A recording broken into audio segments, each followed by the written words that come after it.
Okay guys, we are here with another unboxing from the spider room. We got some cool stuff here, so let's get into it. Okay, so I got the box here. Now I already opened this just to make sure everything was okay, and they appear to be. So we have some pretty cool stuff today.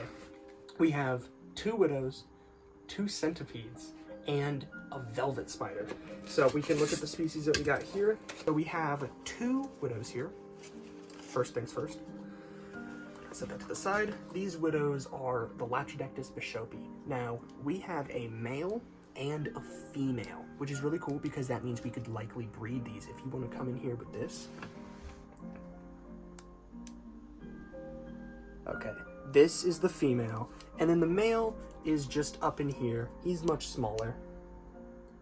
We can get a good look of these in the light whenever we're sort of going over them after we take them out, but for now they're going to stay right in here. So these guys are pretty awesome because they are threatened. They're a threatened species from Florida, and the cool thing about them is that since I have a male and a female, both mature, I could likely breed these and get some captive breeding going, which is awesome. Now, the cooler thing is that since this is a wild-caught female, there's a chance that she actually already is pregnant, or at least had some sperm. Her abdomen is looking a little bit small, so maybe not a likely chance of that, but the hope is still high that we can get some breeding going. I'm not going to pair them up just yet. I want to get a meal in the female and in the male so that they're not tempted to fight each other, but this is awesome. I had to pick these up when I saw them, and I also got this other stuff just to make my order worthwhile. So I think the next thing we're going to look at is the velvet spider, and this thing is beyond tiny. It's actually micro. It's crazy. I don't even think the cameraman will be able to get a good look at that. It's so small.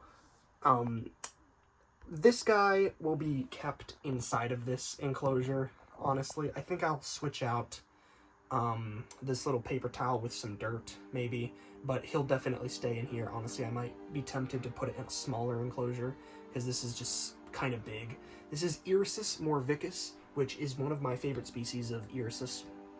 The males, as always, are that very pretty red and black color. However, the females have this white, yellow face on contrasted with their black body, and they're just so pretty. And these guys do grow up pretty decently quickly, so hopefully we can get some nice adults here soon, which would be great. So we're going to set this one to the side. Now, for my very cool 2 new things, we have centipedes. So we have a Scolopendra viridis, which is the Florida blue centipede, and then we have the Scolopendra polymorpha, which is the tiger centipede. Now, I do have their enclosures right here. We have some just peat moss mixed with sphagnum moss with a leaf, and then that'll be both of their enclosures, because these guys are not that big right now. The polymorpha says it's 2 inches, which is really not that big. Polymorphas can get decently long, probably like this big, about 4 inches, maybe 5 if you're lucky. They're by no means big centipedes, however, they are still Scolopendra, which is my favorite genus of centipedes. So let's get this rehouse going. We're going to start out here with the Scolopendra polymorpha, and we have our little catch box here, if you want to look down at this. So we are going to be opening it up inside of this enclosure. We're going to be just popping this off. Okay. Taking this little piece out. Now, centipedes are known to be kind of crazy, but polymorpha is not too bad, actually. It's not like a Scolopendra dahani, which I've had in the past, that are just absolute mongrels. And it's not going to be as, it's not going to be as chilled out as like a New World tarantula or something like that, but it's still going to be pretty decent to work with. And it's also kind of small, so that's also a plus. So we have this open here. Let's see where the centipede is. It's in here, obviously. Now these guys are the blue morph polymorpha, which is definitely my personal favorite morph out of the tiger centipede, because I just like, oh my god, that thing is so pretty. Holy crap. Whoa. Yo. Calm down, little dude. Yeah. So I am not actually afraid to hold these guys, because polymorpha does not have a very bad bite, and polymorpha in general is just kind of it's a pretty calm centipede, honestly. So we can actually take a look at him. This one is so cool. This is actually so freaking cool. CJ? Whoa. CJ's cameraman, by the way. I really love these guys. So as you can see, he's really not that big right now. If I tap him, he'll probably... Yeah. This is a lot different than working with a giant centipede, you know? Like these, like, you know, the big Dihan eyes and shit. Actually, I wanna see if I can hold him. We're gonna see if we can get him to come in my hand. Do I wanna press him? Yeah. Yes. No, I'll leave him alone. He had a nice stressful trip. We don't need to hold him just yet. He has a nice enclosure here. It's very moist because centipedes are very sensitive to desiccation, which is the process of drying out. And this lid is not tight enough. This lid is not tight enough. We will have to use this one. Okay. It's pretty easy. Pretty simple. I'll probably feed him later today or tomorrow, but we can move on to our next one. Next up, we have the Scolopendra viridis. Now, the viridis are very pretty, in my opinion. They are also blue. I'm a sucker for blue centipedes. Paradoxa would be my dream centipede species, but those are not very easy to keep or easy to get. But not cingulata, this is viridis. Oh, he's just right on the front there. Come on, pal. I wonder if pulling this out will make him, like, launch forward. Oh, this one is not as packaged up as the other one is. It probably won't be nearly as pretty right now as it will be when it's older, because Polymorpha is bluer when it's younger. So it's prettier when it's younger. Which tends to be the opposite for most other animals. Usually they get prettier with age. A good example of that would be like gaboon vipers. Gaboon vipers get prettier with age, whereas rhino vipers are the opposite. They actually get kind of duller over time. Oh my god, it's so pretty.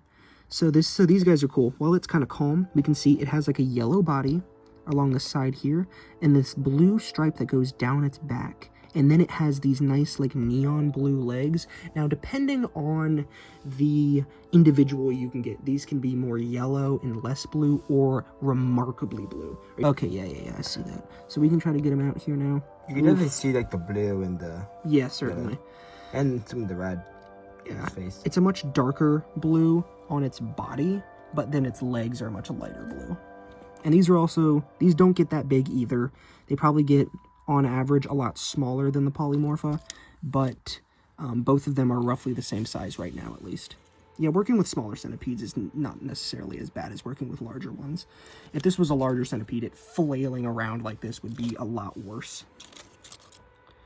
But see, now it's in there, and you can probably get a good shot of it moving. That's actually much better of a shot. So we can probably just get it onto this leaf, and then we'll just put the leaf inside of the enclosure. I've heard that approaching a centipede from its front is a much better strategy than approaching it from behind. You know, you might tap a tarantula from its behind to test to see if it's in a good mood, but with a centipede, you don't want to do from behind. You definitely want to do from the front, because the centipedes like to know what they are sort of looking at, if that makes sense. They sort of like to know what they're working with.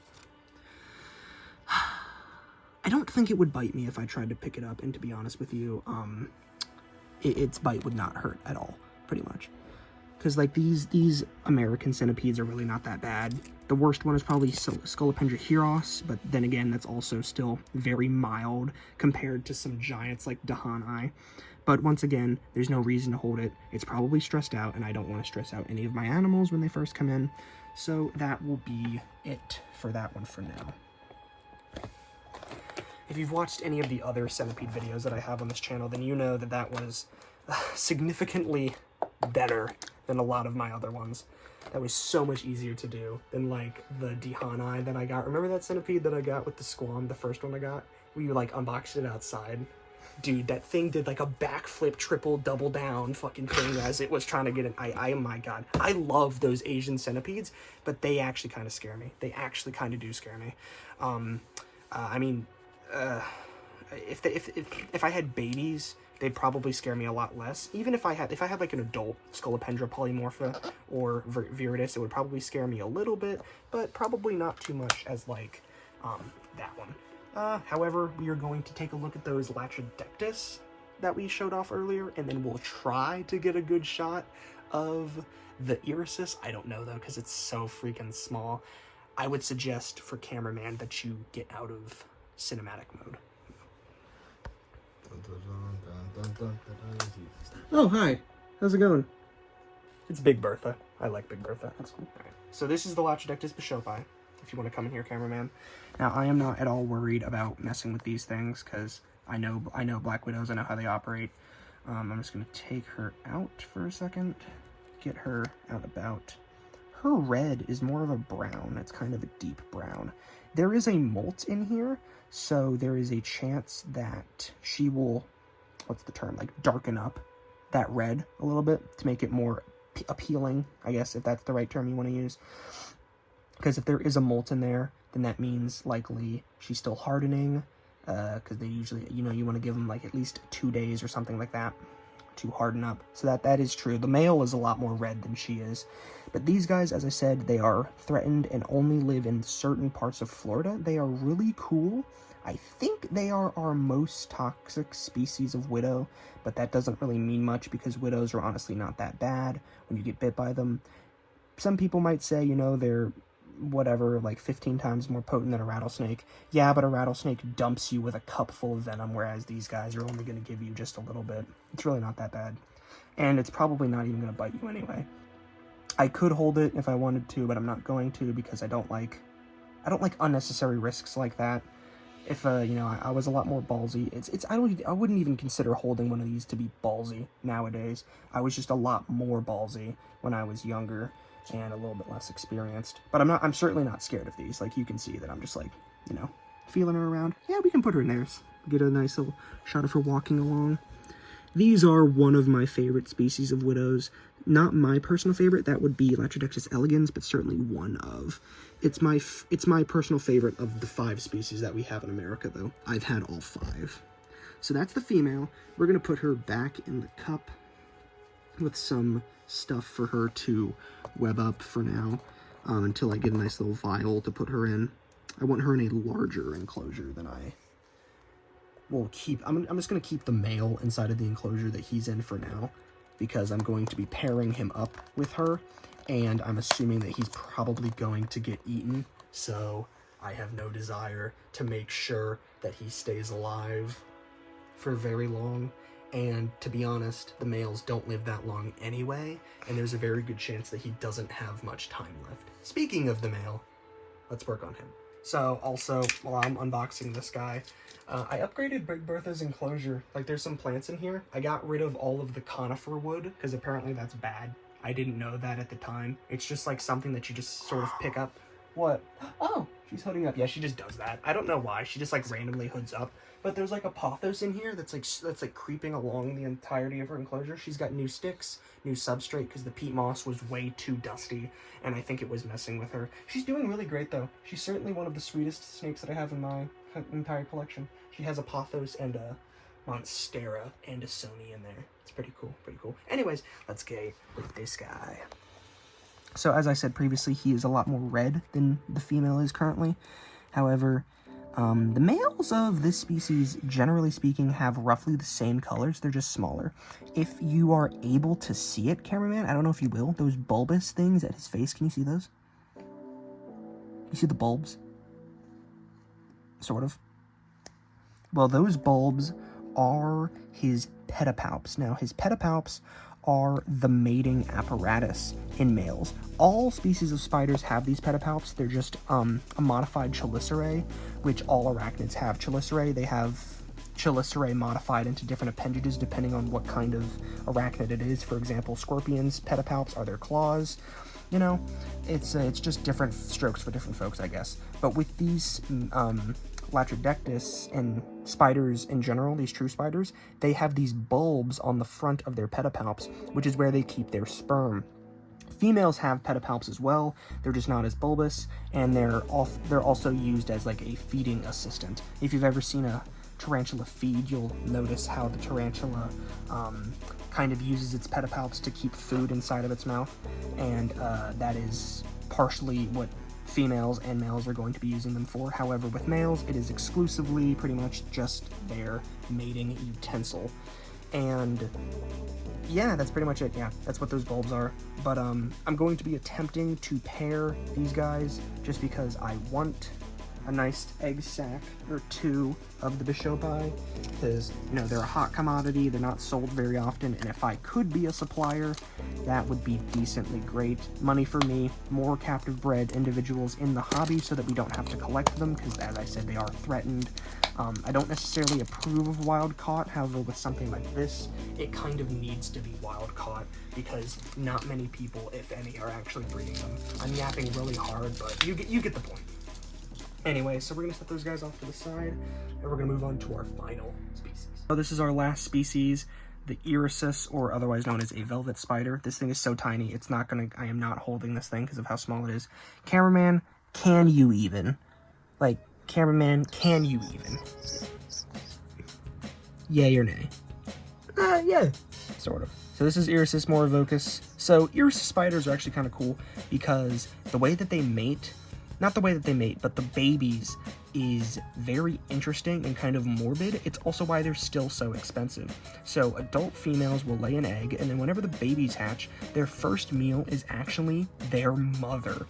So females can only lay one egg sac, and when that egg sac hatches, they eat their mother, which means that out of a female, you're only going to be able to get one egg sac, and that is kind of keeping the price of these guys up very hard. This one little baby was discounted, by the way, discounted from $75 down to $56, and it's still $56. This was by far the most expensive thing that I got, and it's still super tiny. And these guys are just great. I'm finally happy that I have one inside of my collection. It took me long enough, and we're gonna see about having this guy for a while, or at least until it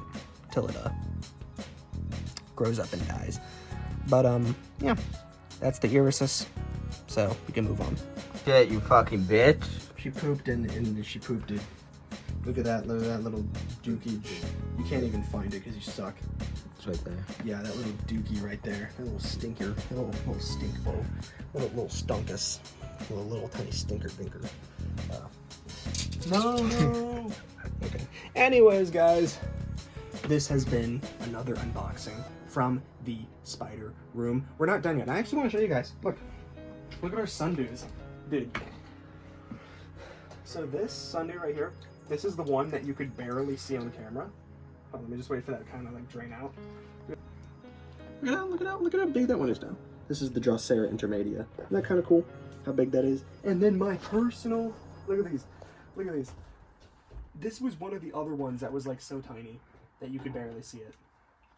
But look at this. It's the threadleaf sundew. Dude, it's so big. It's so freaking big now. Isn't that crazy? Dude, cinematic does not work for this. You can't fucking see anything. Look at that. Look at how big this thing is now. Isn't that great? And it's super sticky still. Actually, let's see if we can get that stickage. It catches a lot of bugs, to be honest with you. It's crazy. Yeah. And then finally, the last crazy one, or the last crazy update, is this was the really tiny Sarracenia that we got. This is the little bit that was shipped, and then here's what's grown from it since. So that's kind of crazy.